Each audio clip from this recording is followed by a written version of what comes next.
Hello, hello.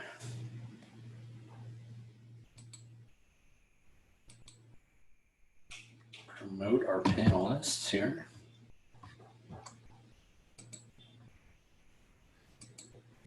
Mute. Hey, Steve. How are you? There you go. Doing great, Ryder. How you doing?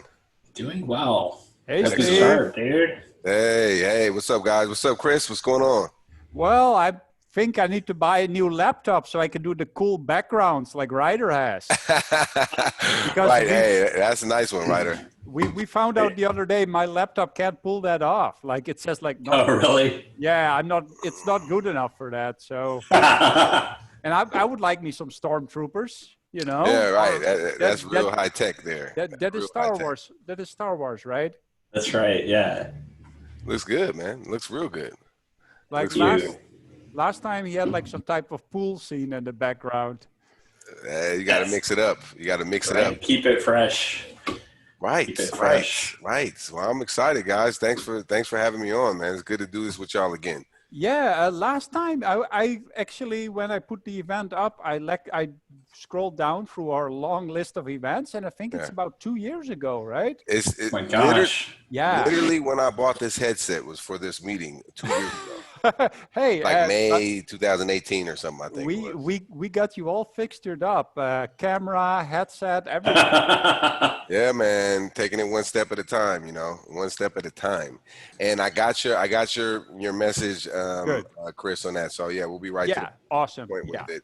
And I think we got a relevant topic to discuss here. Yeah, definitely. I think the timing for this is very good because I just reached out to the bank actually last week. They got back to me today. And the normal financing that's being offered now, this was for a Fannie loan. Yeah. It's not all that great with all the, what do they call it, holdbacks of all the escrow information and all that. Yeah, so and reserves, right? Yeah, that's what I'm talking about. Those reserves that they require. It's pretty crazy because it takes the whole idea of a loan is that they give you money, not that you give them money. I mean, that's it. You know what I mean? And that's insane. It's insane. Yeah, and it's a lot of money too. It's not a small amount. So. Yeah, I was looking to do a refinance on my apartment building in Yuba City, but what they came back with, I need to have some words with them, I guess, because it didn't make any sense. Yeah, and that's what I'm hearing in a lot of friends, especially on refinances, is that, I mean, hey, the rate may be lower, but the cost of the capital you got to put up is so ridiculous. You know what I mean? And then there's a prepayment penalty that's still in effect because we got long-term debt, and at the time we were happy to get it at 5.12%, which now seems, high. Yeah. Whoa. That's crazy, right? But that's crazy how that changes. At the time, we were like, okay, at least, we were hoping to keep it under 5, and that would have made us happy at the time. Now I'm hearing people like 2%, that sort of way. Yeah. Wow.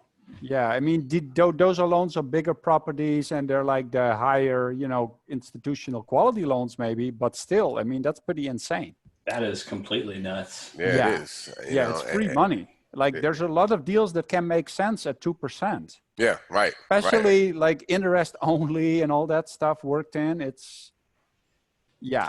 Well, it's an interesting time because, like what you said, the rates are that way, but then they want to stick you with all these reserve requirements and underwrite the hell out of you, which is, I just think that at this point in time, some people will get deals done that way, but I think there's going to be a lot of opportunity, especially in the commercial world, for creativity. And that's creative financing definitely comes in because it used to be that almost, it would almost only make sense on things that wouldn't appraise. But now, like you said, with all those extra requirements, if you have someone, that wants to play ball, it makes sense on a lot more properties now than ever before. Yeah. I'm obviously subscribed to your mailing list there's still a lot of stuff moving, huh?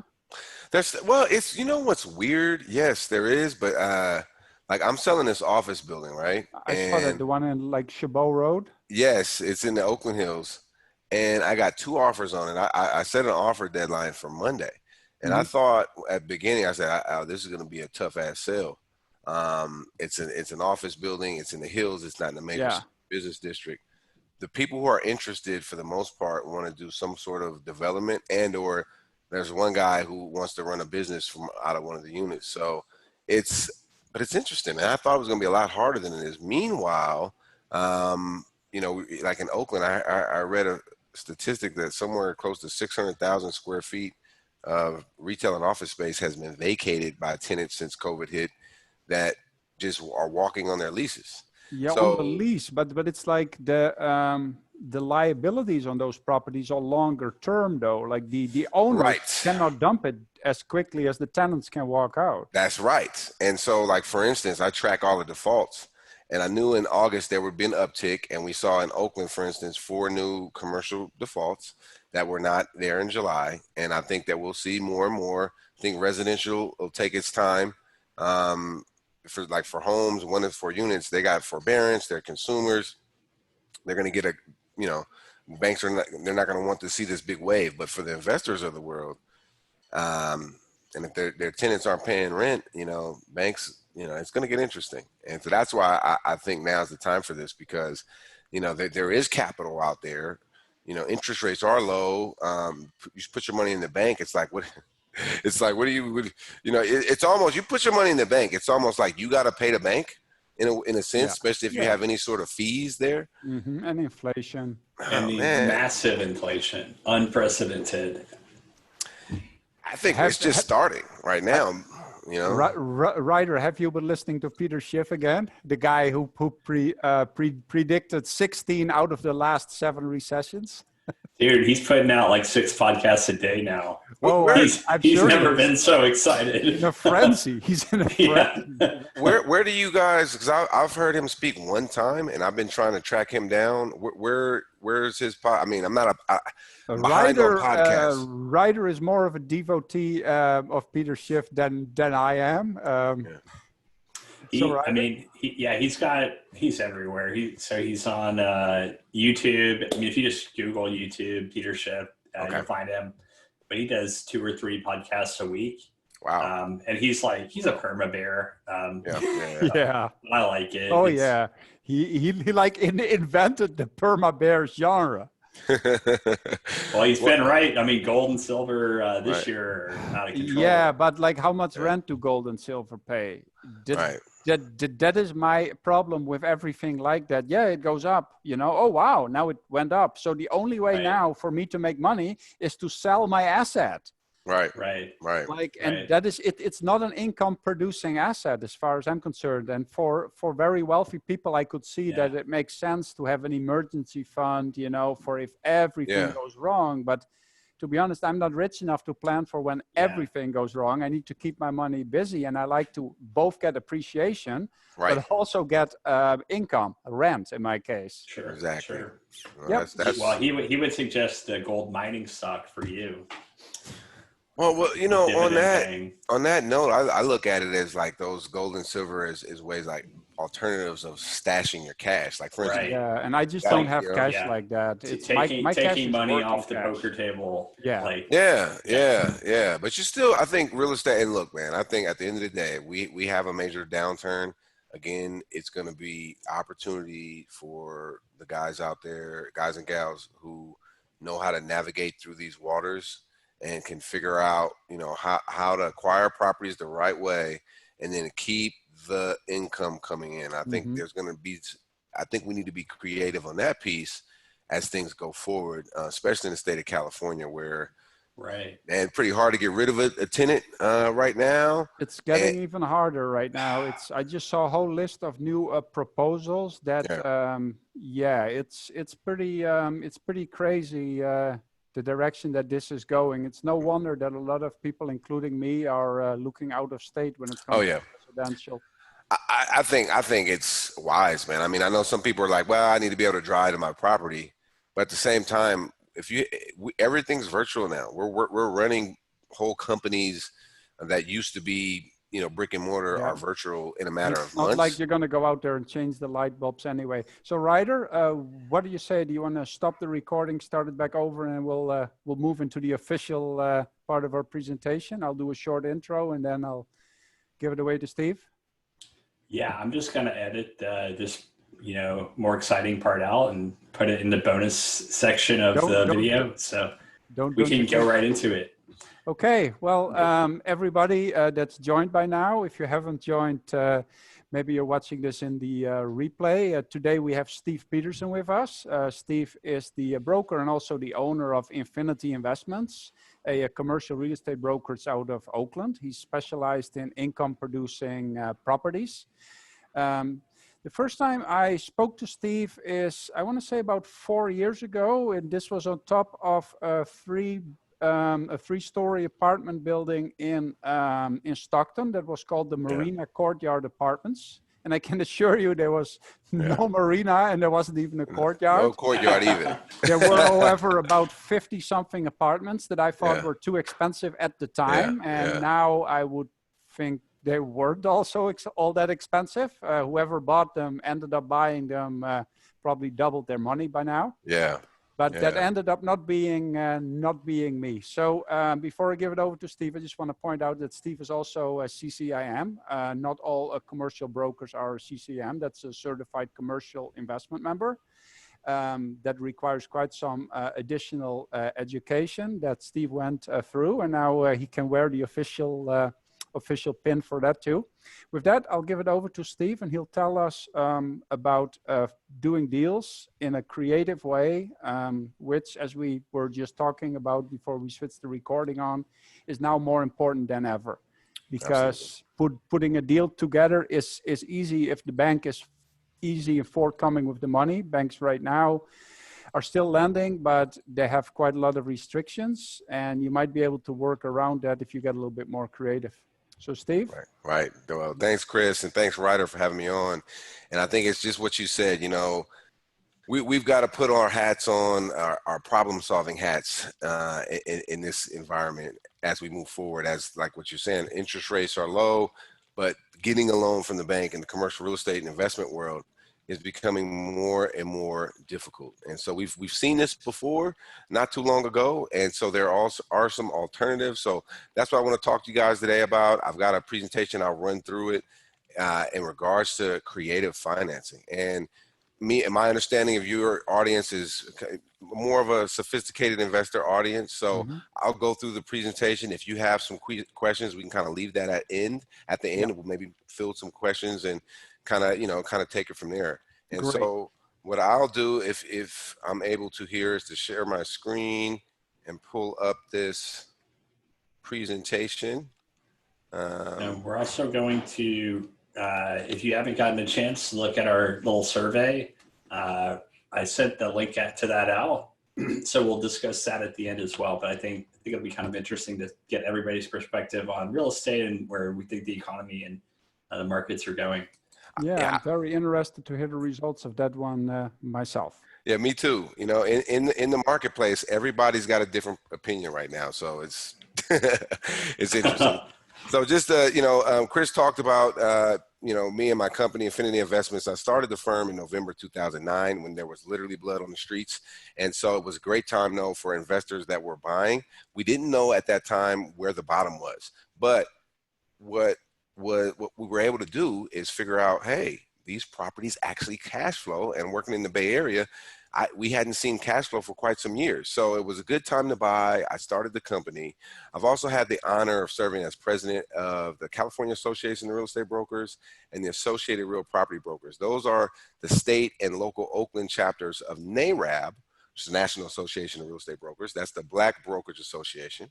I also had the honor of serving as president of NorCal CCIM. Chris talked a little bit about what CCIM is. That's a designation that stands for Certified Commercial Investment Member. but more importantly, it's a network of commercial real estate professionals that are dedicated to the industry. And I had that great honor of serving as president. So I learned some stuff. I learned how to work with people, learned how to process deals and analyze a lot of properties in unique situations. And our company specializes in the brokerage and acquisitions and syndications of mid-sized apartment buildings. We do other commercial, doing a lot of office right now, and we do some residential investments as well, but our sweet spot is mid-sized apartment complex. I like to think of those between 5 and 50 units. And that's kind of been our sweet spot over the years. So that being said, let's get to the nitty gritty. We're talking about creative financing and why creative financing. And I think now more than ever, as we move forward. So I've been saying to everyone, I think the last few months have been what I've been calling a grace period. A lot of the banks have given their clients, mortgage forbearance. A lot of people are working with each other, but at some point in time, the rubber meets the road. People are going to have to make their mortgage payments. Things are going to get maybe a little bit difficult. We've already seen it. I track defaults, and I've already seen an uptick this month in August here in Oakland with commercial defaults. Also, I track what's happening in Stockton. I've seen an uptick as well. All right, and the pandemic has affected us. I think the number was the economy shrunk by 32% last quarter, which I thought it was actually more than that, but that's a huge number, right? And while what's interesting, like in a place like the Bay Area, house prices are still going up, right? And I think that has to do with the 2% money that's out there. But what's going on in retail? What's going on in office? What's going on in hospitality, apartment buildings? Things are a little bit different, right? Properties are still trading, right? But it is beginning to be a really difficult time. And I think in general, a lot of sellers have equity in their properties. So as we transition, I don't think that we're going to see this huge crash in prices that we saw in 2008, although I could be wrong. I think we're going to see a lot more creative situations where a seller says, hey, I've got a ton of equity. I can't sell my property at the price, at the market value. Maybe I can take back a note. Maybe I can lease it out with an option to buy. Maybe I can, carry a second. Maybe I can do a joint venture. Maybe I can do one of these creative things that has been done through the centuries, if you will, definitely through the decades in the past, and is a way of making a transaction happen where we're not solely dependent upon the bank. I think that is very, very critical. And so as we go through the presentation, I'm going to break down, some of the benefits of creative financing, and then I'm going to talk about some of the methods and get into the nitty gritty of the methods and how you can implement them in your deals. Now, just saying this, I think also every market's different. In the Bay Area, traditionally, it has been a lot more difficult to work creative financing deals. I will tell you though, I started in real estate and commercial real estate in 2003. I have done creative real estate deals all from in each market, up, down, all around, whether that's someone carrying a first, a second, a lease option, whatever, raising capital. I've been doing these types of deals my whole career. And so there are times where they're more prevalent and there are times when they tighten up. I think we're moving into a time where it's going to be more prevalent. Okay, let's just break it down exactly to see what is it though. When you hear this term creative financing, I think it gets used very loosely. And essentially, I just think it involves a real estate transaction where property is being acquired using capital that's not derived from a traditional bank lender, and or capital that is blended with bank loan, but maybe is not coming from the purchaser of that property. So in other words, and this could take several different forms, but essentially we call it creative because we're structuring a transaction where we're using some form of other people's money, whether that be the seller's money, whether that be a partner's money, whether that be some sort of, a mezzanine investment structure on the bigger deals. But we're figuring out how to put capital in play that is not always from the bank and is not always from you, the purchaser. And if you've been in real estate for a long time, I got in 2003. What got me in the business was I was at San Jose State University, and I saw this infomercial called No Money Down Real Estate by Carlton Sheets. And I ordered the course, and that's what got me going into real estate, because that course broke down all these multiple ways of structuring deals And he was big on no money down. A lot of creative deals still involve some money down, but it's not where you're putting all the down payment. Commercial 25 to 35% down is typical. And so there's many ways to structure these acquisitions to where you're either not going through the bank at all, or you're minimizing your down payment. And I think that is a great way for sellers to sell a property as well when they understand that. Usually sellers just say, I want all my money. And in a regular market, you know, like we've seen the last few years, they've been able to put the property in the market, get 10 offers. There you go. As we transition, I think they're going to be a little bit more open to doing some of this. And when they understand the benefits of helping them to get their price, when they understand the benefits from a tax standpoint, it actually makes a lot of sense to structure a deal creatively. All right. Now, here's some of the benefits. We talked about doing a deal with very low money down or no money down. My first deal was a 6-unit apartment building in Pueblo, Colorado, where I did a master lease option on it. I put $1 down and I borrowed $1 because I didn't have it.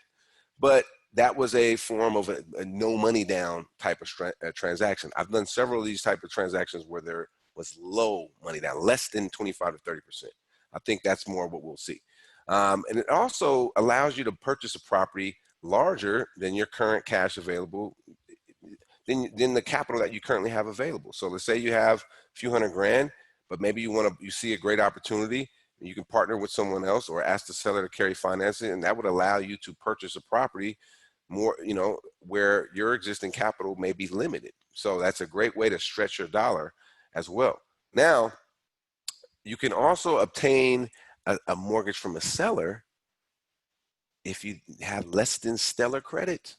That's another thing that is, you know, when you know, people are doing acquisitions, maybe they had something ding their credit, and they find a seller who's willing to sell, and they work something out. Typically, sellers are not out there running your credit, although they can. But you can also negotiate and talk to a seller. Whereas if you're talking to a bank, they're just off of, they have a box, they're checking, they're working on a checklist. People you're talking to are people, but essentially they're just pushing the loan through that assembly line. So when you're talking with the seller, you can negotiate and you can create. Okay, and that also helps out when it comes in terms of the actual terms of the loan. Okay, because you can negotiate that. You're not limited to, hey, the bank says this is what it is. Okay, now this is what I like to say. Okay, you can significantly increase your rate of return also by putting less money down. But here's the thing: on a property that has positive leverage, meaning that the interest rate is less than the cap rate. Okay, so if the cap rate is 5 and your interest rate is 6, that is negative leverage.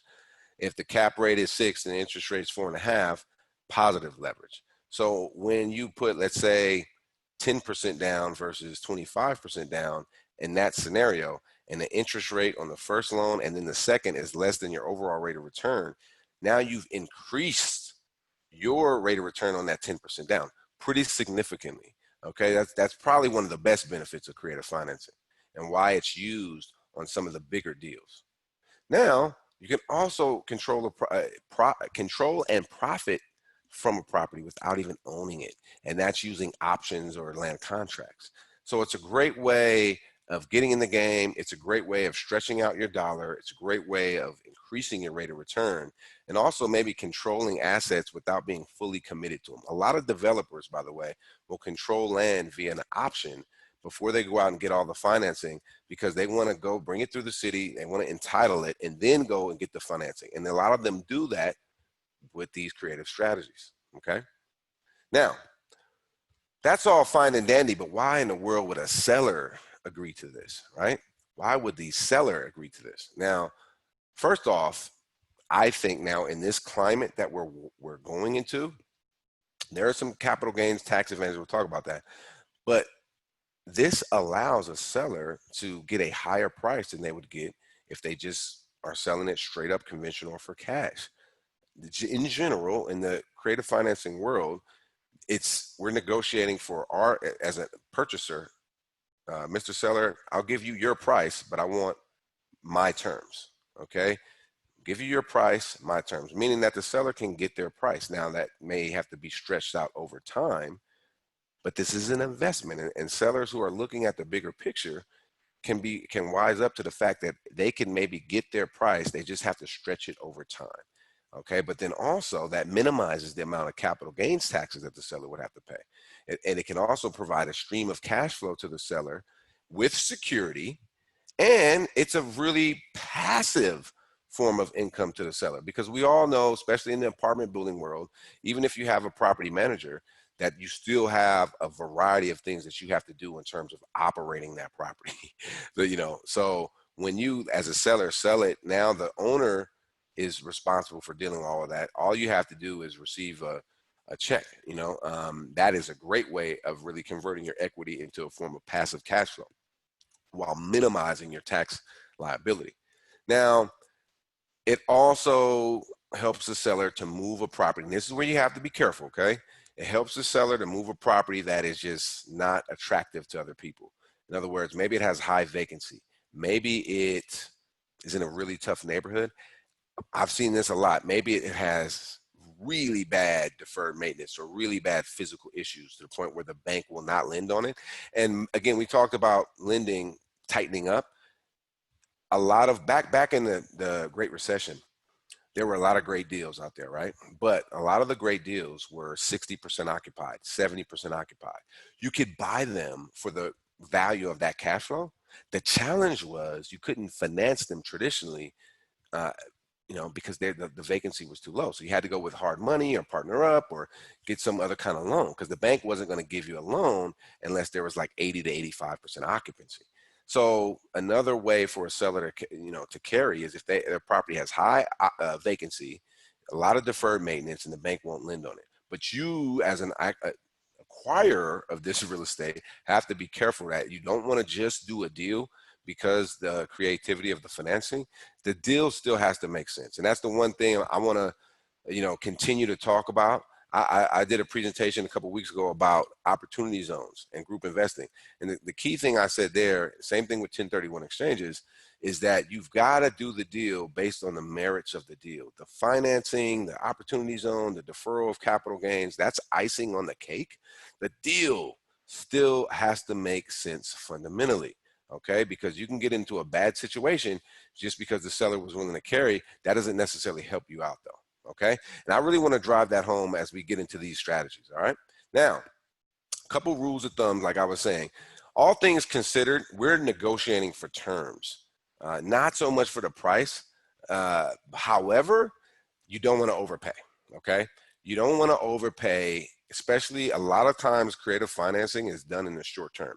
2 to 3 years. If you can get a creative deal stretched out 5 years, I applaud you. And I think that in your negotiations, you want to ask for a longer term than you're willing to take, because especially in this pandemic, man, we don't know how long this is going to last. And there's not really a clear-cut playbook on, hey, this is how we deal with the pandemic. We can look back and say, oh, hey, here's how we dealt with the Great Recession. Here's how we dealt with the dot-com bust. Here's how we dealt with savings and loans. Inflation and interest rates in the 70s, the Great Depression.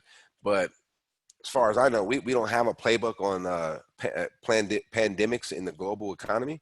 So we don't know how long this is going to last. Stretch out your term if you can. But the bottom line is you're not trying to beat them up on price and get them to carry. You got to, kind of understand that, give them their price or a reasonable price and work your terms. All right. Still make sure the property is suitable from a cash flow standpoint, and have an exit strategy. Now, here's the last piece on the rule of thumb.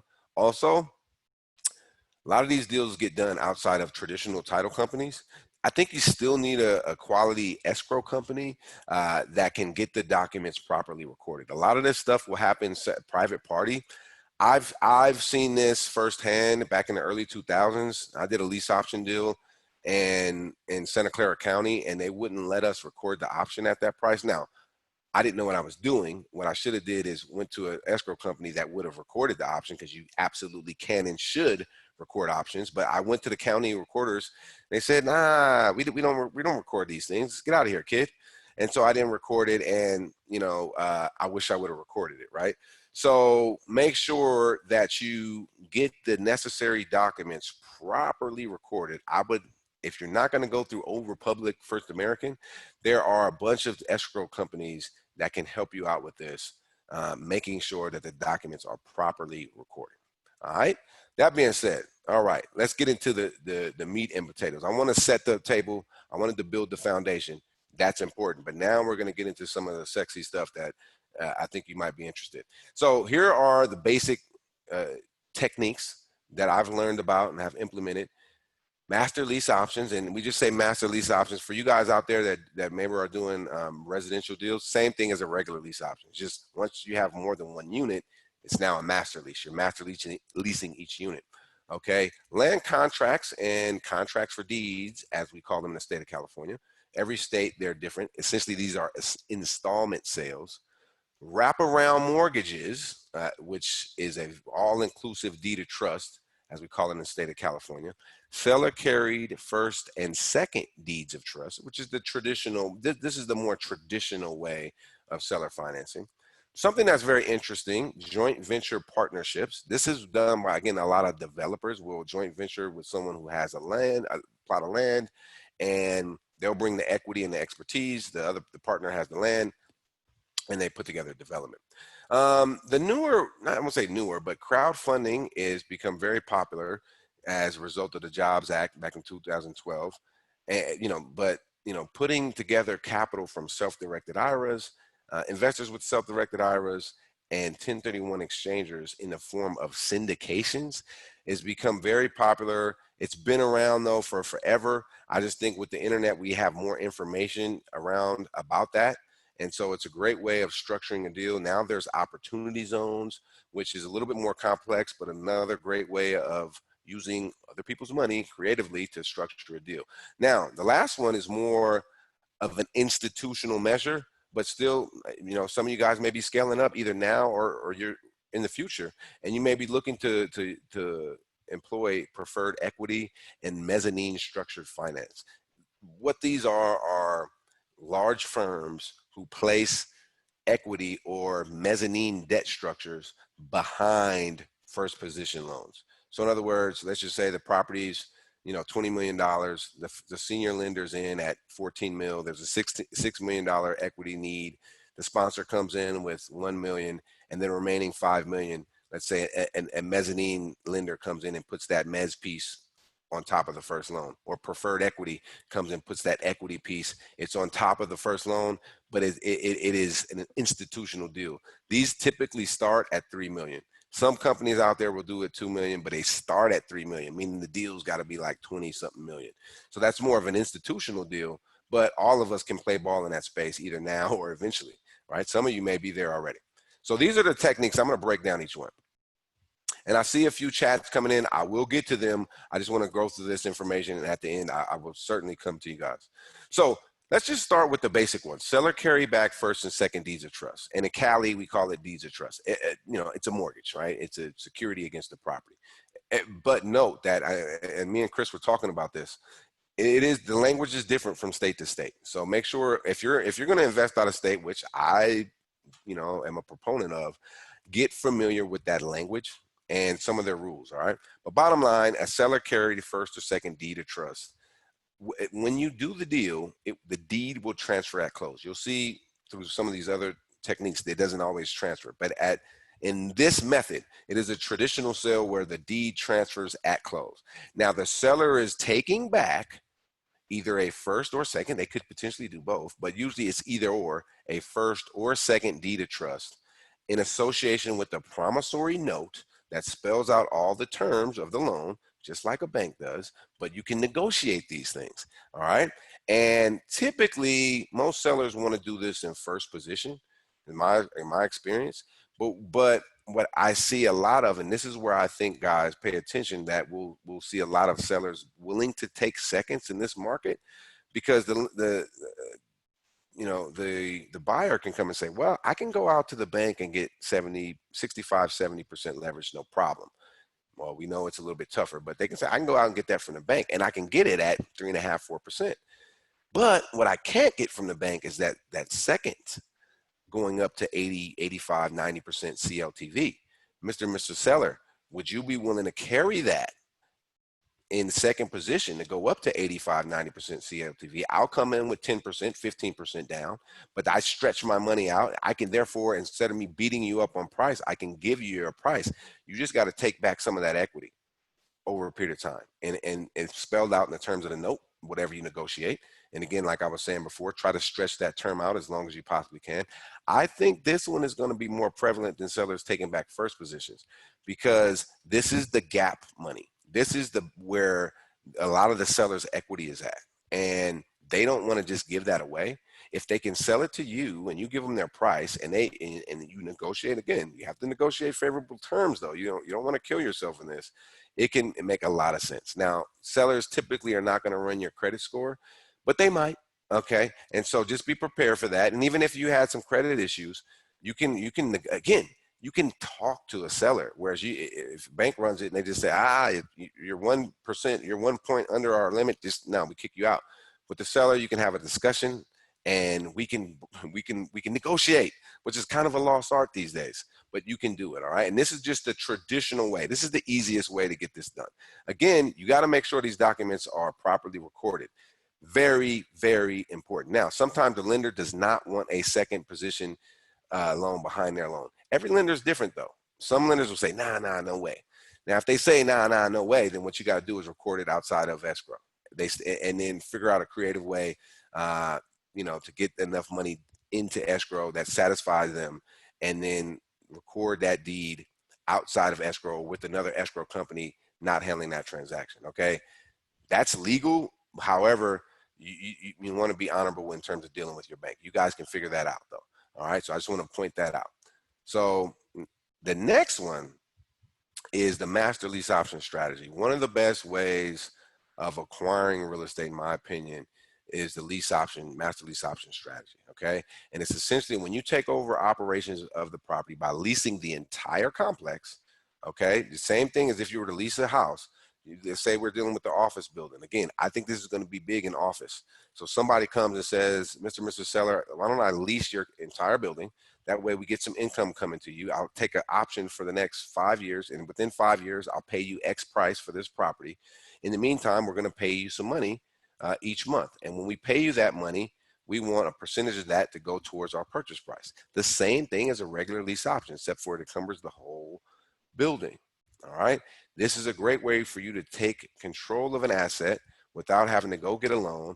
Now, the key is there does need to be typically some option consideration. I'm moving around a little bit on this, but typically option consideration is anywhere. It has to be something. So it can be $1. I mentioned my first deal was $1 down.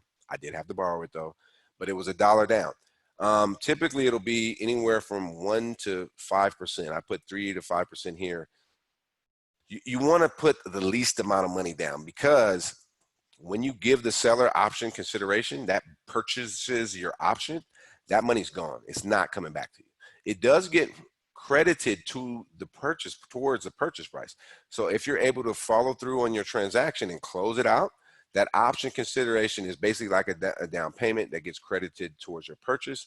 And every time you make a mortgage payment, you want to negotiate an amount of the monthly rental amount to get credited towards your purchase as well. That represents somewhat like a principal payment equity builder, if you will. Now, here's the key. I bounced around on this a little bit, but I want to point this out. An optionee, the one who receives the option, receives equitable title, which is the legal rights to the title. You do not, let me point this out, you do not receive the title until you fully exercise that option and purchase the property. At that point, the title, the deed transfers to you. So this is very important because you have rights to the title. You control the property. You do have a form of ownership. You have equitable title, but you do not own that deed outright. Okay, so that means if you want to go out and get financing, you can, but it has to be acquisition financing, not refi. Okay, big important thing to point out here. Excellent way to do a deal though. And a seller who would be open to doing this is someone who is looking, who maybe again having problems selling the property, but also is having management issues, or they're burned out on management, and you can come over, take control. They just kick back, they get a monthly a monthly lease for the whole building. So again, someone who's burned out, trying to maybe sell a property, who can't sell a property, or doesn't, not being able to get their price, you come in, you solve the problem, and then you improve the property. Now, when you do this, you have to have a way to improve the property, or it's going to be a lot of work for not much return. Okay, so that's another thing. Again, the fundamentals of investment doesn't change. You got to make deals work based on the numbers, and you have to find a way to add value to the property while you own it. It's the same thing. It's just we're talking about getting in and creative ways to do it. Okay, now. Land contract and contract for deed. Sorry about the screw. It says contractor for deed, but contract for deed. Okay, language is different. In California, they are called contracts for deed. In Ohio, for instance, where I've done a deal like this on a 58-unit apartment building, it's called a land contract. There essentially is installment sales, and installment sales are just what they sound like. It's a sale broken up into installments, okay, where the down payment or even the entire purchase price is broken down into payments. This is very similar to the lease option in the sense that when you execute this contract, you get equitable title or rights to the title, but you do not receive the title outright. You have rights to the title so long as you fulfill your covenants of the installment agreement and you come through. And when you come through, you then receive the title. Important point to note here, and also on the master lease option technique, is that you can sell the property while you are, don't own it technically. You can line up a buyer who wants to buy the deed outright, and if you're going to do this, you probably want to do it higher than your option price or your agreed upon installment sales price. That way you make a profit, but you certainly can do that while you own the property, and it's a great way. A lot of investors do this. A lot of developers do this. I mean, there's guys who've been around who just simply do lease options and installment sales and make a ton of money, okay? But you don't get the deed. That's the important piece to point out. You do get control, and you can begin operating the property and bringing up the value by bringing up the rents, if you will. Give you an example. I did this on a 58-unit apartment building in Columbus, Ohio. We took control. We did have to put some money down. Okay, again, you've got to put something down. It could be $1 or an amount. I don't suggest you putting more than 5% down though, because that's a lot of money to put at risk without owning the deed yet. So whatever money you do put down, it's gone. It's not like earnest money. You don't get it back if the property doesn't work. It's into the deal. So you got to make sure you do your due diligence, right? So we did this. We put, I think, $100,000 down. It was $1 million apartment building, but it was 50% vacant. What we did is we got the property 95% occupied. It went from 50% vacant, which is 50% occupied, to 95% occupied, all in a matter of about 4 to 6 months. After we got it 95% occupied, we then went to the bank and said, hey, we'd like to get a loan to purchase this property. They looked and saw 95% occupied. Here we go. So that's a great way of using this strategy with a minimal to small amount down. And very similar to the lease with option to buy, a couple of different nuances, but it's a great way to do a deal. Now, wraparound mortgage is my favorite, and the language for it is an all-inclusive deed of trust, which in this example, the deed does transfer at close. Okay, this is very similar to the residential world, taking over a property subject to. Taking it over subject to the existing loan. However, it is different because we are creating a new loan that is then going to wrap around the existing financing, okay? Essentially, we create a new loan that wraps around or encompasses the existing financing, and typically will include the existing financing and the seller's equity above the existing loan amount.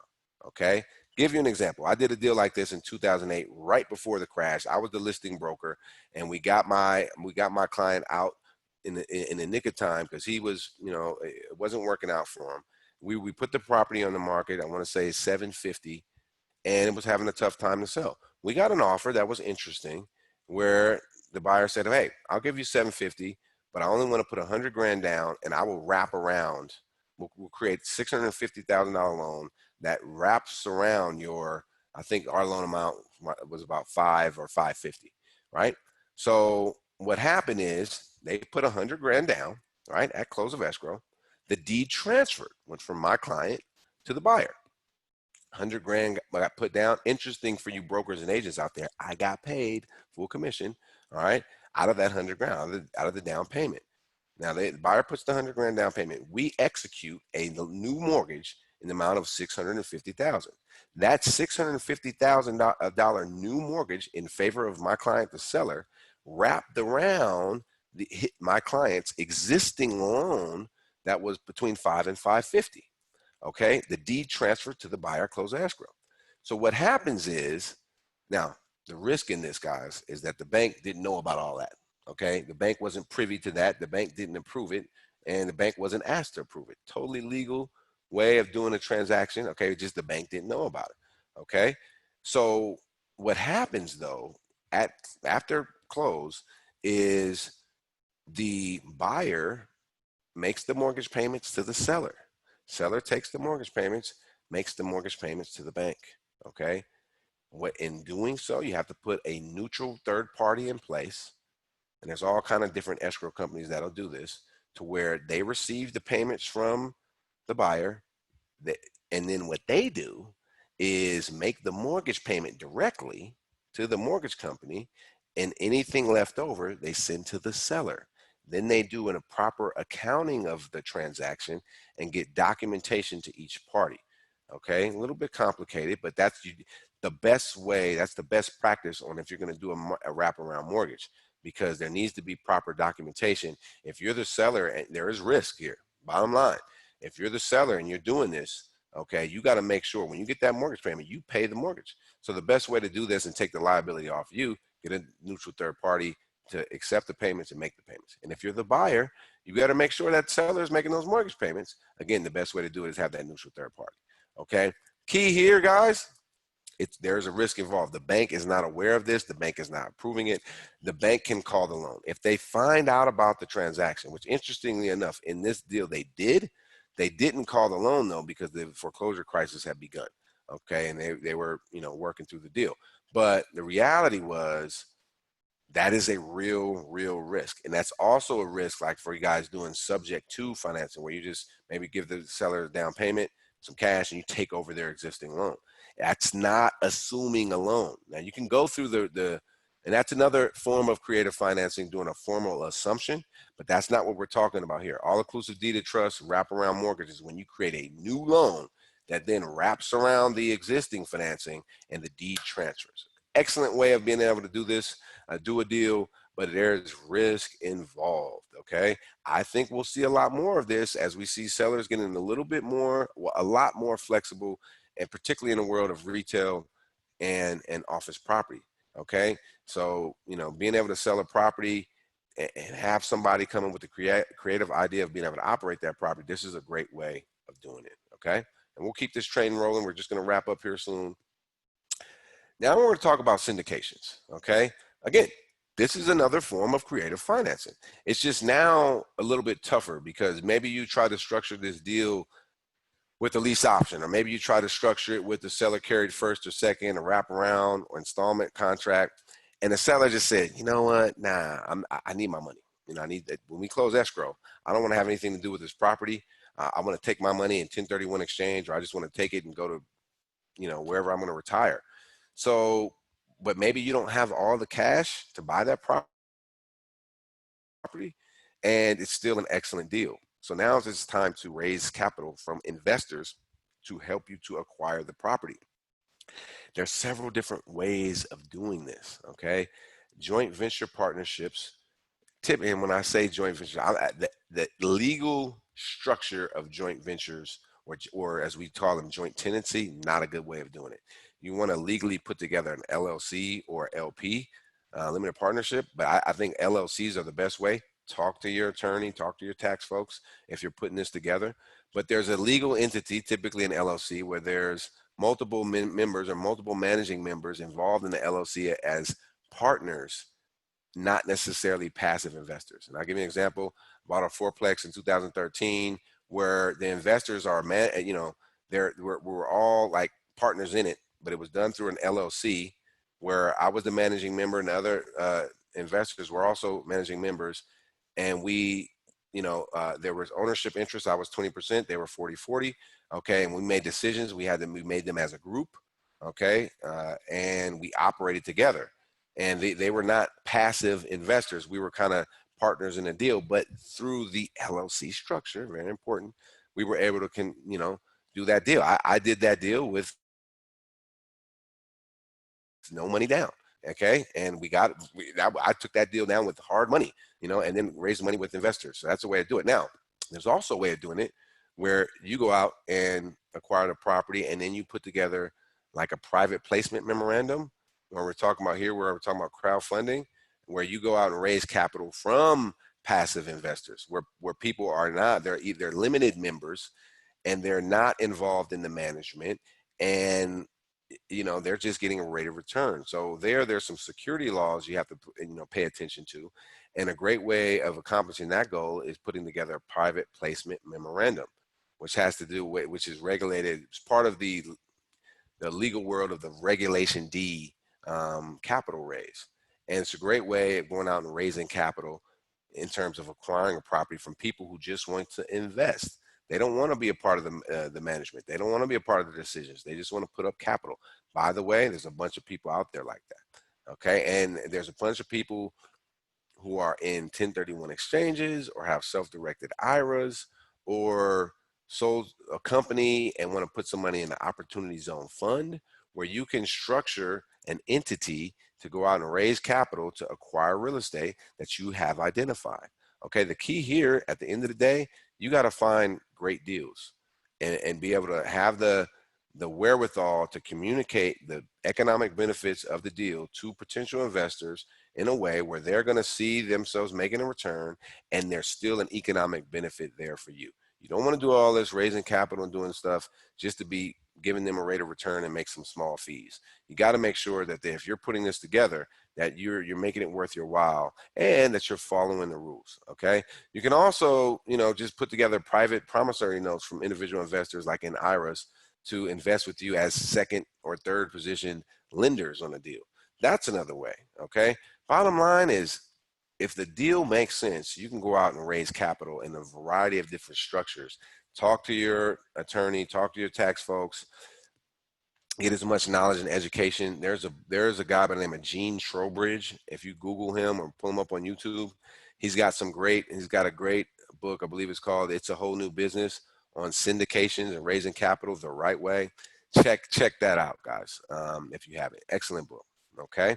Now, hard money and structured finance. This is like your last resort, guys. You know what I mean? Hard money is, okay, a private money loan, 65 to 70% loan to value, typically, where the property is either so beat up you can't get a regular loan.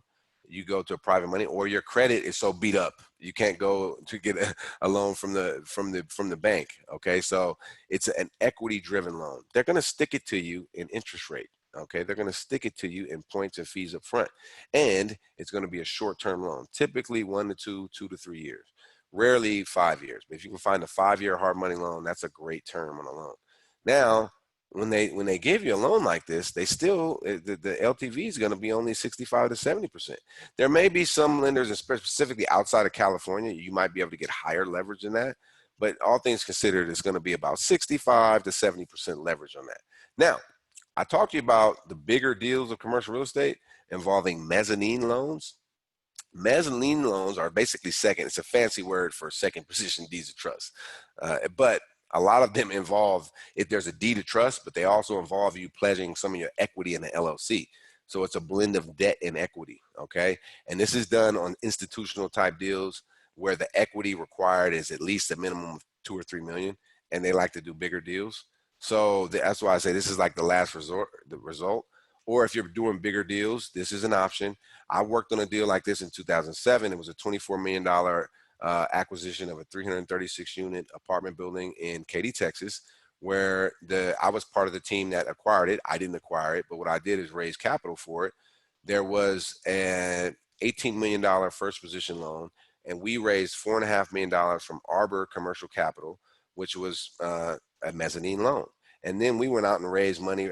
I raised $1 million from a boutique private equity firm out of Miami. They put up $1 million, which is essentially in third position. Well, it was the third equity position.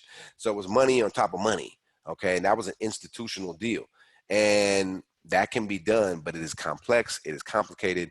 That's your last resort. Okay. Now,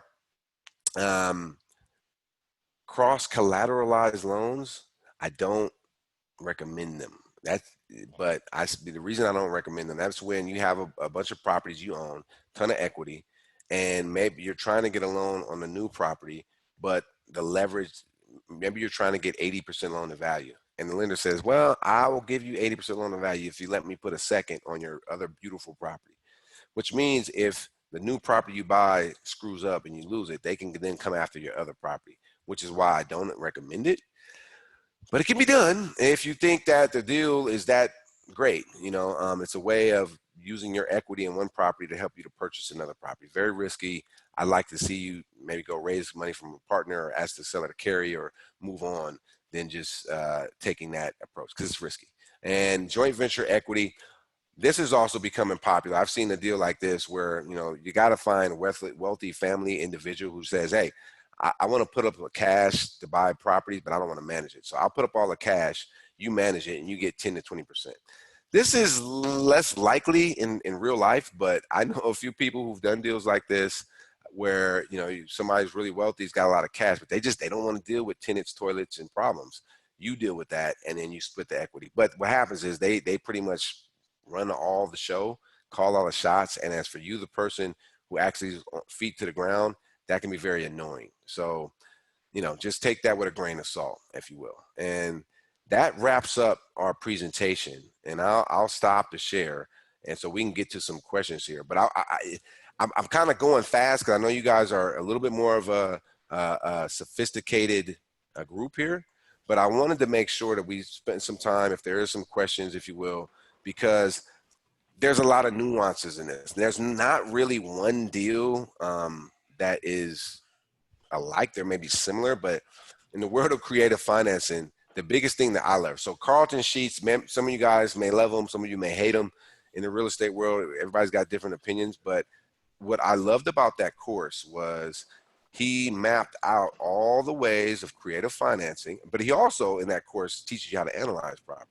But he had what's called the creative options grid, which is if the property is like this, then this method or technique is the best way.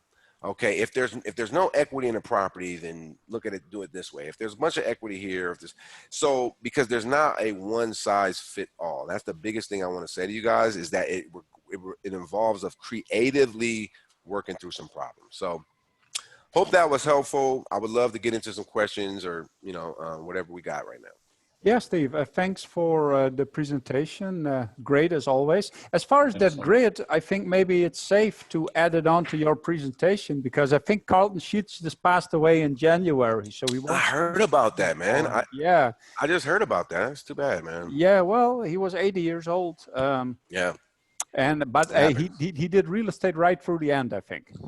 Well, it was the thing. I never went through the boot camp and everything, but I ordered that course. And I mean, I went through it about probably 10 to 15 times, and that's what got me going. Yeah, and that's probably 10 to 15 times more than most people that ordered that course did. I think there's a lot of ways in which you can make money, but all of them involve you doing something. And I think that's the step that most people, except for you, get stuck on. Okay, so as far as questions, one question, there's a bunch of them, and Ryder also probably has a couple of favorites, but one thing I think is a big deal, and I think a lot of people will be asking that. Somebody asked, so, okay, this is all nice. I kind of understand how this all works. Where do I find these people that are willing to do this, and how do you even talk them into it, right? Yeah. So I think that's an important question. Could you speak to that a little bit? Yeah, absolutely. And like I said, right now, we're going in a shift. So if there's a property that's listed on the market, probably is not your best candidate for it today. Although I do think that may be changing, because what I'm seeing on LoopNet and Crexy is I'm seeing several properties, like in the city of Stockton, which I'm all over right now, several properties that have been on the market over 6 months. Yeah. And if you're on the market 6 months, that would be now you might approach them. But Here's what I think you got to do. I think you got to prospect deals like a broker or an agent, meaning that, or the other wholesalers and investors that are professional, you got to go after properties that are not yet on the market. So I use a couple programs. I use propertyradar.com to help me to track the defaults. I use Prospect Now as a method of giving me phone numbers and mailing addresses for people who are owning properties in my farm. So the farm, oh, and by the way, a farm, that's your territory. You got to kind of have a territory. I think I'm of the opinion that you can go out of state. I think in real estate, you're going to find 20 different opinions on that. So you go with what you go. If you're in your own territories, you need to look at some zip codes and dial into an area where you can farm, and send some mailers, make some phone calls, drive some neighborhoods. And when you drive in neighborhoods, what you're looking for is those for rent, those Home Depot for rent signs. The one that says for rent, but it's like written and you can barely read it, because that's not a property manager, that's the owner. And they're having, by the way, in the Bay Area, I just got a call from someone saying, hey, I have a beautiful Victorian in San Francisco. I'm having trouble leasing it out. Can you get the word out to your database? Because renting properties is becoming very, very difficult right now, even in the great city of San Francisco. So roll your sleeves up and go after the deals off market. Yeah, and I would also say, and I was hoping you would say this, so you could promote yourself, but like, if getting after properties, driving neighborhoods, calling people, if that's not your thing, find someone like, for example, Steve, and say, hey, Steve, this is kind of what I'm looking for. If you come across something, let me know. And of course, Steve doesn't work for free, but you'll get one more deal than you would otherwise. So it's find people to help you is what I'm saying. There are people whose job it is to find whatever sort of properties it is that you're looking for, whether that be single families in Kansas City or apartment buildings here in the Central Valley. There's people that do that looking for you for a price. But you can expect them to work for free because you're not doing that either. So find people to help you. You will not find these things in a market where there's 11 offers on every single property. Right. Yeah, and if it's a listed property, that's, call for offers. There's not even a disclosed price because they just want people to go crazy. That's probably not where you're going to be able to do creative financing. Right. And you gotta, when you're working with brokers like me, the thing about it is we're out there pounding the pavement. You don't have to pay us. We get paid on the deal. You know what I mean? And typically the seller pays it. And so we're always prospecting. Not every broker understands it, but you talk to the brokers in the market where you're working and put the feelers out, because guys who been around, they know that this is coming back around, So that's key. Ryder, do you have any favorite questions? We got a bunch. Yeah, I see a question here. If you're talking to a seller, how do you transition or bring up the topic of, hey, let's try a creative financing solution?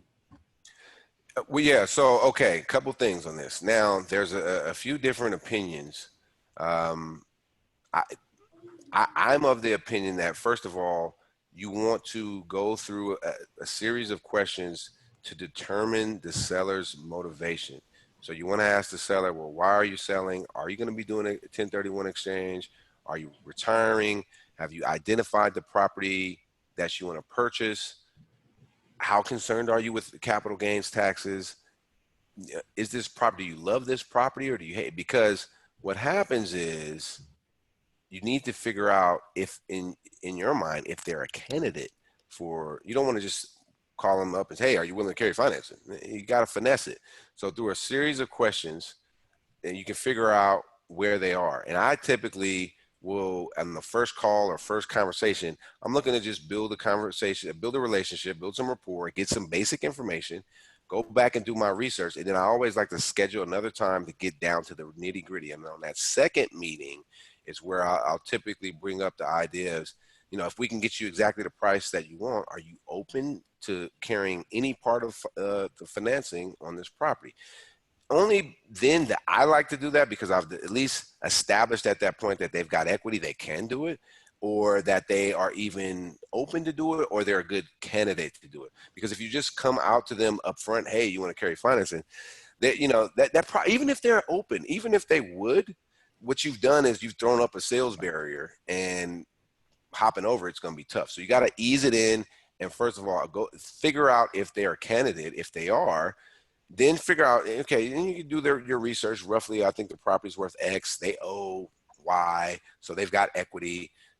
They said that they were wanting to move to. People who want to get in retirement are great for this, because they also have to think about, if they sell this property, they're going to have to 1031 exchange. I mean, they got to buy another property.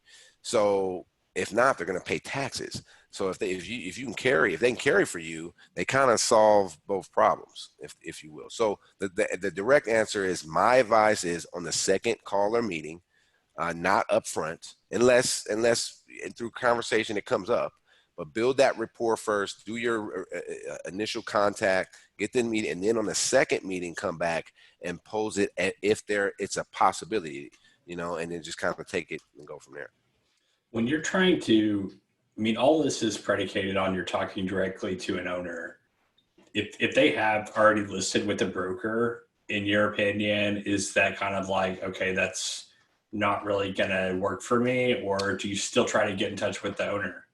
Okay, great question, because here's what I think. We're talking about market, right? I do think we'll start shifting, and speaking as a broker, if now I understand this, right? And I invest as well. If I'm having problems selling a property, most of the time it's because the sellers don't want to drop the price. I think a lot, like I just mentioned in Stockton, a lot of those buildings have been on the market more than 6 months. Whereas if it's priced properly, it should sell, right? And then prior to the pandemic, those buildings were flying off the shelves. So something's going on where it's sitting. Now, it's not all bad if it's listed. You still can ask, especially when you see that the property has been listed for a long period of time. I have done this. I've done lease options. I've done seller carry first and seconds with the sellers on a listed property agreeing to carry some financing. And in fact, I'm in contract right now on a deal. It's a land development deal here in Oakland, which is a pretty hot market, where the seller, before the pandemic, before that stuff, agreed to carry the first position note. It was listed.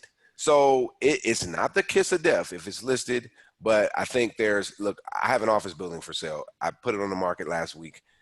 I got a couple offers. I have a call for offers Monday. They probably not carrying financing on that one, right? But let's just say that property is set for 6 months. I would, as a broker, come to them and say, if you want your price, or you want to sell the property, one of two things: you got to reduce the price. That's just the reality, or you got to do some kind of carry in financing. Otherwise, you're not going to sell it. We are going to see more of those situations for sure. So it's not all bad, but it's least likely, because really most of these brokers, they don't know how to structure the deal where they can get paid, which is the problem. And so if a broker knows more, it's why I'm teaching all of my agents. I got 18 of them, and we're drilling down on this, because I think we need to be creative to move properties in the future. Maybe not today, but things are changing. Do you think the broker would be a filter that you might not want to have in between? And would you say, like, you just ask them, and if they say no, you move on? Or would you try to contact the owner anyway directly? Well, that's a good question. Okay, so if you're licensed, don't contact the owner directly, because you're violating the law. Yeah. But if you're not licensed, you can. It's all fair. This is the big boys and girls of the world when talking investments. If you're licensed, you got to be careful, because if you call them directly. Yeah, and the goal here wouldn't be to cut out the broker, Right. but the goal here would be to have that conversation and to prevent that from getting stuck in the filter with someone who, like you said, a lot of brokers do not truly understand this. Right. And they think that if they do this creative deal, they can't get paid. So if you can talk directly to the decision maker, that's usually the best way to go. Sometimes these people are like really difficult to get a hold of, though, which is why, like, for instance, as brokers, we're constantly out there talking to people about selling their property, and some of them are just hard to get a hold of, but if you can, if there's an impasse and it doesn't seem to make any sense, you do want to go directly to the seller, not with the goal of cutting the broker out. Because remember, the seller is paying the broker, but having a direct conversation where you can communicate directly kind of what's going on. And sometimes those brokers are, they're not creative enough to figure this stuff out. I think that makes sense. We have some questions that are a little bit more detail oriented. And for those, I would recommend, Steve, you're going to throw your information up on the screen, right? So you want me to put it? You want me to put it in the chat? Yeah. Great. Okay. Well, I'm just going to put my website and then my YouTube station, because most of what I'm doing is on the YouTube station. And if you hit us up on the website, you can book an appointment to talk to us, see our deals and all this type of stuff.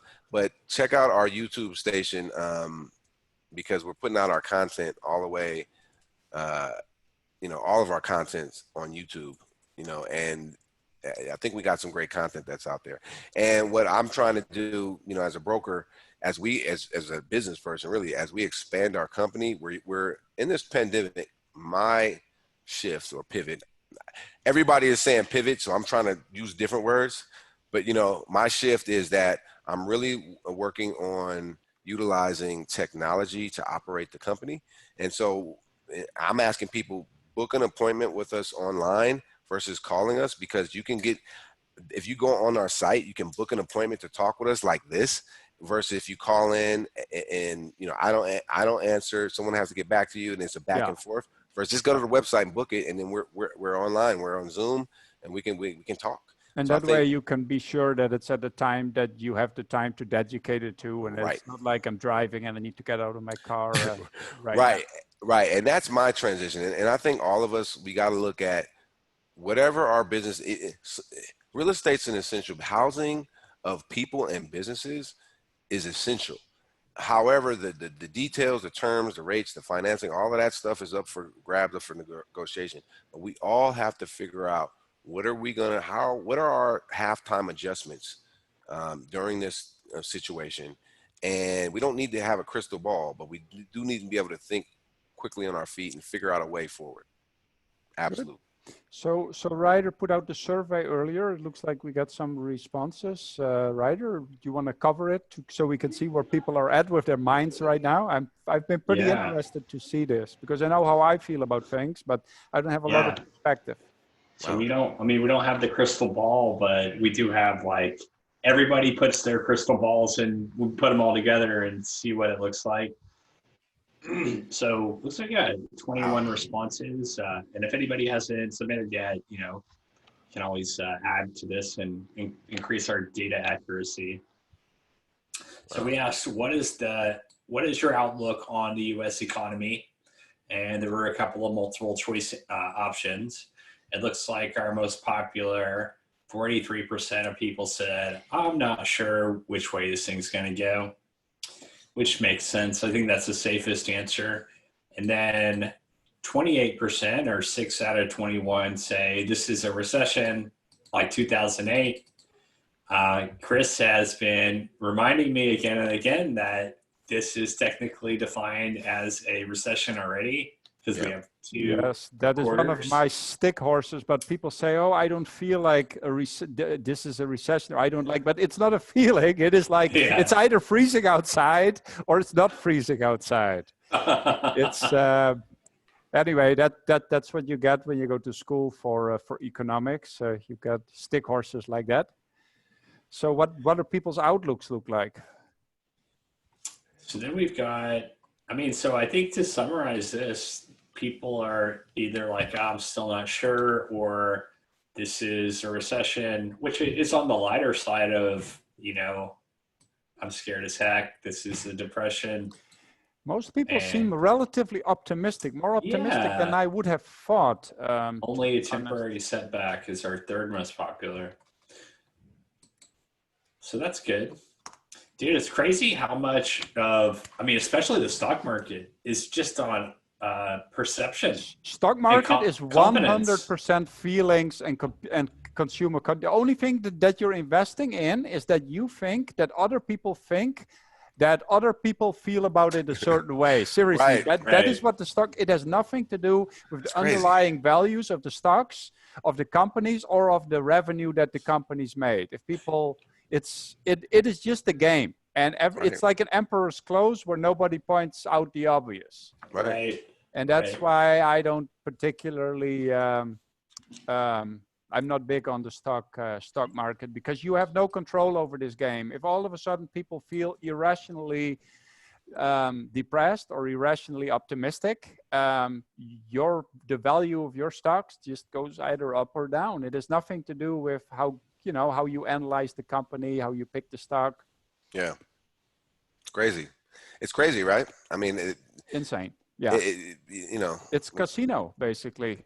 Where you bet on, you don't bet on the sports book, you bet on what other people will think of things that they're not qualified to have an opinion on, by and large. And then at the more granular level, you're competing against algorithms that have determined that if they sell in this millisecond as opposed to 3 milliseconds from now, that they will do better at the end of the day. It's pretty crazy. And even though you might think you have control, and over the last 10 years, to be honest, if you would have invested anything stock market, like a Dow Jones, like an index fund, you would have done okay. Yeah. Now, does that hold for the next 10 years? Over a long enough timeline, you'll realize like a 7% increase. And that is given, like, you don't panic sell and you don't panic buy. You just keep on going. Right. So what is the broad outlook on the U.S. residential real estate market? Most, again, pretty optimistic. Yeah, it's too early to tell. So far, so good. And then third most popular, the crash is coming. I think, like Steve pointed out earlier, we have not seen the worst of this yet. I think a lot of that has to do with the enormous amount of money that got pumped almost willy-nilly into the economy. Right. Some of it got given directly to people with, those T-shirt guns that they have at hockey matches. Yep. or those money guns that you'd have to shoot off the mezzanine at a club. Yeah. It's kind of that's what they did. And so far, it's actually helped us from, from totally cratering. It's going to be interesting to see what's going to happen when that runs out. I don't know, Steve, what you've been seeing, but for my residential portfolio and also for our self-storage, people have been paying kind of as they were so far. Yeah, and it's interesting that in the apartment world, a lot of people have been paying, which is great. This is really good. They've been stuffed with money, But that's okay. This is like 2006 and 7, where there was defaults mounting up, but nobody paid attention to that because the money was so easy to get. You could say, if you had a 700 credit score, you could literally write on a piece of paper, I make 300,000 and get $1 million loan. And so things continued to roll, but the writing was on the wall. And I don't know if we're going to have a crash like 2008. I just don't see how this train can continue the way it is, because it's based on monetary policy, not necessarily fundamentals, economics. I think two things. The government has been pumping a lot of money into the economy, like an extreme amount of money, which I think was the right thing to do given the extreme circumstance. Right. But secondly, also the interest rates right now are so incredibly low that, a lot of deals still kind of make sense. So there's still people wanting to buy for no other reason, if any, just to have those low interest rates and lock those in. I think those two things have been doing a lot to prop things up. But you do have to ask yourself, if people don't have a job anymore, how are they going to pay for stuff, including the place where they live? How are they going to pay for that longer term? That it would be like, I was thinking it would have been worse by now, but it isn't yet. But it's hard to imagine that we won't see very serious effects. I mean, I keep telling myself I invest in C-class apartments. People need to live somewhere, right? The alternative is, to say it harshly, under a bridge, right? Right. Well, that's the reality. Yeah, people need to live somewhere, right? They cannot you cannot move down much from a C-class apartment. Right. And you could move out of an A-class apartment into a B or C, but from a C, there's not a lot of places to go, particularly since you won't qualify anywhere else. Right. But then on the other hand, I've been seeing these proposals in California where they say, oh, no tenant may be evicted for the next, 15 months, with the landlord not being compensated. I don't see how those sort of things would work. Yeah. It's still pretty scary, and I'm surprised people are so optimistic. But I must say, with that $600 stimulus, that helped 70, I read 70% of people on unemployment make more than they did working. And so I have a client who has a tenant, and the tenant's behind on rent. And he said that my client owns a fourplex. He's a project manager at a construction company. He reached out to the tenant, hey, we are hiring. Come on out here. You make $25 an hour, basically just sweeping stuff. The guy told my client, only if they'll pay me under the table, because right now I'm making more money on unemployment, although he's not paying his rent though. But what you just said, Ryder, is an issue and a problem. Many people are getting more money for sitting back than they were in their regular job. So what happens is they are conditioned to just kick back and not go grind it out. And then when that rug gets pulled from up under them, there's not going to be that many jobs to go back out to. I do want to say, though, and I totally agree, but I do want to say, though, if there ever was a time to pump money into the people that are most likely to spend it, which is the people way at the bottom of the ladder.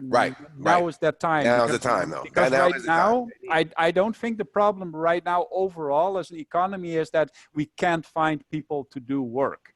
Because there's so many jobs that were lost. So if ever there was a time to overpay people on unemployment, this is that time. This is that time, because this will make that money not trickle down, but trickle up, because those are the people most likely to spend it. To be honest, if you give me another $1,200, I'm not going to go spend it on anything, because I don't, it's not that that changes my life. But if you're, one of my tenants, you're a lot more likely to pump that right back into the economy that we're trying to keep going in the first place.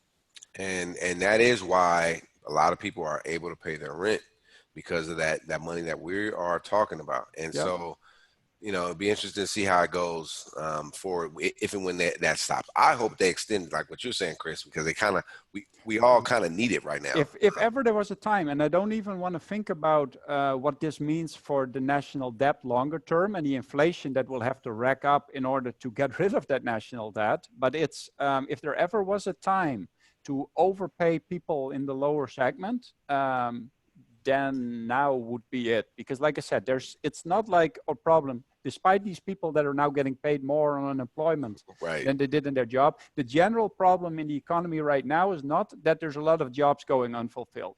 Are there some? I'm sure there are, but that's not the big deal right now.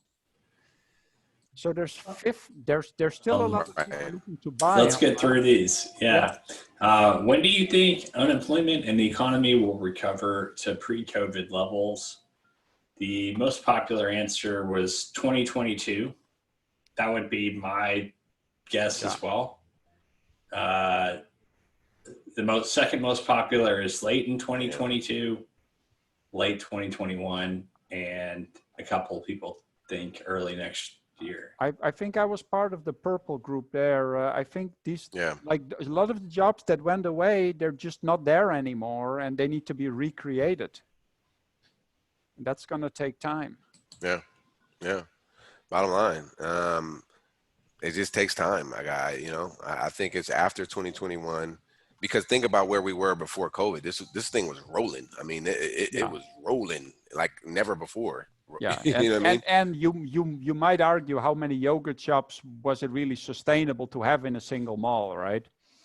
But hey, it definitely was like I don't think we've ever had numbers like unemployment numbers that low ever before. Yeah, Like, when I went to school, like I said, for economics, I didn't even know that was possible. I was always told that about 5% was normal unemployment, because that's the transitional number that you get from people moving out of one job into the other one. All right. Do you plan to make a real estate purchase in the next less than 3 months? So the most popular answer was wait and see. Yeah. So most people aren't sure if they're going to make a transaction. 5 people in the next 3 months, 1 person in 3 to 6, and then 4 in 6 to 12. I think I'd put myself in the wait and see camp. Yeah. Yeah. Me too. I think the issue, they're not the issue, but they're the people who are buying right now, like sophisticated people who are buying, are in either exchanges or opportunity zone type deals, or in a situation where they kind of need to buy in order to not pay taxes. But most everyone else is kind of saying, well, let me just let's see which way the wind is blowing and then make our move. Yep. It's not like the interest rates are about to go up anytime soon. Right. Right. Yeah, that's for dang sure. Do you think the Bay Area real estate prices will drop in the next 12 months? So the most popular answer was yes, 5 to 10%. I might be on the darker end of this scale. I think it could be as high as 15 or 20%. I do think one thing in the Bay Area, though, is that a lot of people have jobs, the people that own houses, at least in the Bay Area, not people that rent, but the ones that own, they typically tend to have jobs, I think, that are at least initially less affected, since they can work from home and they don't require them to be anywhere. So and also those might be the sort of people that are less affected by, by the pandemic overall. Are you seeing a lot in San Francisco where you live, Ryder? Are you seeing a lot of people, that would own a home in San Francisco that are struggling right now? I've never seen so many for sale and for rent signs for this long, like ever. Just on my street, usually if something goes up, it's pending within a week. And I've seen some up for 5-6 months. Yeah. It's like unbelievable, especially for rent. Usually for rent, it's like 2 or 3 days. Yep. I've seen some sitting there for months as well. Yeah, that's crazy. I literally just got a call from a property manager saying, can you get the word out about this apartment they're renting? And that's in San Francisco. Renting, yeah. Yeah, that's crazy. I haven't never experienced that, but that's what we got going right now, guys.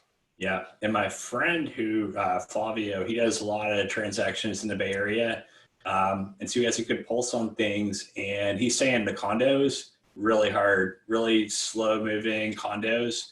Yeah. But if you're in like Alameda and you got a yard, if you got a pool, it's like a bidding war. Yep. It's never been so hot. People are just, their tastes are changing. They want a yard. They want more space. They want to be in the burbs. Yeah, that's what's going on right now. I mean, that's what it is. So then we asked, do you agree with these? Which of these are true? Will there be an exodus from big cities? 71% of people agree. Yep.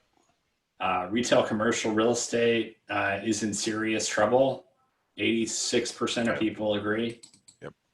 On that one, I'm interested. If people have a commercial lease and they're walking away, I know for residential, there's probably going to be no consequence if you can't pay your rent.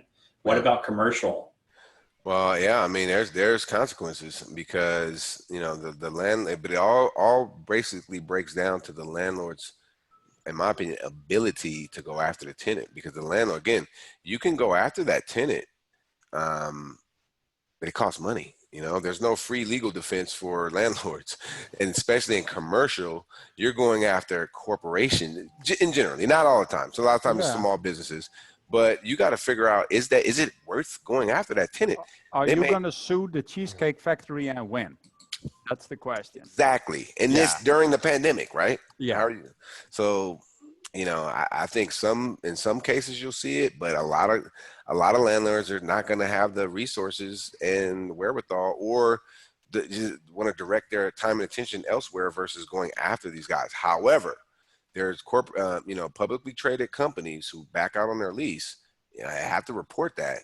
That should, you talk about stock market. It might not even affect their stock price. It hurts their credit rating? It definitely hurts their credit rating. It should hit their stock price. It just should, downgrade their company at the end of the day. It should, but we don't know. Well, I say it should. It's just in the way it works. You know what I mean? Robinhood investors will be like, "Oh, they're cutting costs. Yeah, Stocks should go up." Stocks should go up. It might. who the hell knows, right? But it's going to be a problem somewhere for them. But they may just say, screw it. We gotta live to fight another day. And I think as entrepreneurs, you run in a company, you do have to make some tough decisions, so that you can survive and then come out of this, So it is what it is. So then we asked, if the government wasn't providing stimulus, would things be worse? 71% said yes. Worse. Is the rising debt a big problem? 76% said yes. Really interesting. 25% of the entire economy is government spending right now. Yep. That's insane. And part of the reason the GDP didn't decrease more is because government spending brought it up quite a bit. But that is how the Keynesian model works, though. Where, yeah, exactly. If the economy is going great, the government pulls back. And if the economy is not doing so great, the government stuffs money back in the hopes that that'll accelerate itself into more money and at least doesn't make the thing collapse on itself. I think I sent Ryder a screenshot of one of the formulas that is used to calculate that. It's quite complicated, and I think now the Keynesian model is not holding up anymore either. It's pretty. Also, we forgot to run surpluses during the good times. Right. Yes, That's because the key. then for some reason we found something else to spend it on. There was probably an aircraft carrier in need of painting somewhere, or right. Yep.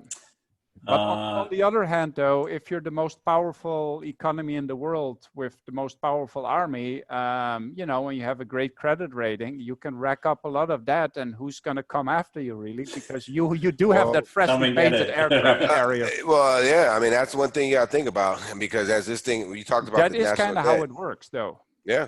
Bottom line, right? Yeah, and that's, and I'm not saying it's with evil intent, but it is the reality, though. If you're the one of the biggest, freshest painted aircraft carriers, the chances, like your credit rating in the world will hold up, and as long as there's people willing to borrow from you, and that don't see a problem in the fact that your payments at some point exceed the GDP, you can keep that going for a long time. And then I think the idea is to inflate yourself out of it. And if that happens, I hope that I have most of my wealth caught up in, assets that will be tied to the ground, that will float up with the inflation, and that I don't have it in a savings account, because that'll people that have their money in cash or savings, when there's a lot of inflation, they will get killed. Yeah, They'll lose everything basically. All right. And will there be a wave of foreclosures? 71% think there will be. Yeah. How can there not be? I've seen some people, and I know why most of my tenants move out, because they give a reason, and a bunch of them went and bought a house, and I kind of know their payment patterns, and I think some of them were not, probably good candidates to buy a house. And now with everything like this coming on top of it, I think a lot of people that just bought a house over the last year or two with, a 3% down sort of thing, they're not going to be, wanting to hold on to the house even if they can, because they don't have equity. Right. So I think there's going to be a big adjustment. Would you agree, Ryder, or do you think, people will be able to hold on to their houses? I think I mean, the wild card for me right now is what the government will do. Because if they hadn't already stepped in, I think we already would have seen more of a much bigger correction. And Yeah, there's right. and there's forbearance too. But now let's say they stuff another 3 billion or 3 trillion into the economy, right? And let's say they increase the forbearance time and all that. Then basically we're going to be, we're going to get a vaccine somewhere later on, and then now we're towards the end of next year. And the economy, all those jobs, like I said, some jobs will come right back because people can go back to their company, but some companies are gone and those jobs are not there until they're recreated. So there's going to be a big gap, I think, over the coming years that I don't know how people would hold on to it. I think the only thing that might save us is that there were a lot more people wanting to buy a house than there were houses. Right. During the last housing crisis, there were a lot more houses than people wanting a house. That's why every hairdresser had like 3 investment properties that were just basically being refinanced. And that was how the mortgages were being paid out of the refinance money. And I don't think we were in that position now. I think we still hadn't caught up to the population in building properties. So, but people still need jobs to pay for the mortgages though. Well, not if the government just gives them a check. Well, and I think there's 2 different worlds. There's the single family house world. Yeah. And then there's commercial. Well, and then there's residential investor world. And then there's commercial world. I think we'll see the pain first coming in the retail and office hospitality. Yeah, absolutely. And I'm telling my real estate agents, we're tracking all the defaults. We've already seen it this month. There's an uptick in the Bay Area in commercial defaults. I think that will be the wave before residential, but at some point, we're going to see some residential foreclosures too. Yeah, I don't think that'll be anytime really soon though, in between the forbearance and all that money that you're talking about that's being pumped into the economy. And then again, if there ever was a time to pump a lot of money into the economy, then it's now. I mean, it is now. This is worse than what we had in the early 2000s. This is way worse than 2008. This is the worst that anybody alive right now has ever seen. And it doesn't feel that way. I mean, I haven't seen very long bread lines everywhere yet. I'm not saying they don't exist, but I'm saying that to a large extent, that money pumped into the economy has been able to, keep the hardest edges hidden at least. But when that stops, what are we going to see? Well, that's the scary part, and that's the part where we, as folks who are spending our time on a webinar this evening, need to prepare to be leading the charge. We can't just sit back and wait. We've got to have game plans. I think that's critical. Yep. Good. Do you want to wrap us up, Ryder? Yeah, I think on that. Steve, we really appreciated your time, your insight, sharing so much knowledge with us. You've dropped your information in the chat. We'll also do a follow-up email to share this recording, and we'll incorporate your information as well. So really appreciate it, and have a wonderful evening. Yeah, my pleasure being here, guys. Thanks a lot, everybody. I appreciate y'all. Thanks again. Thank you. Cheers.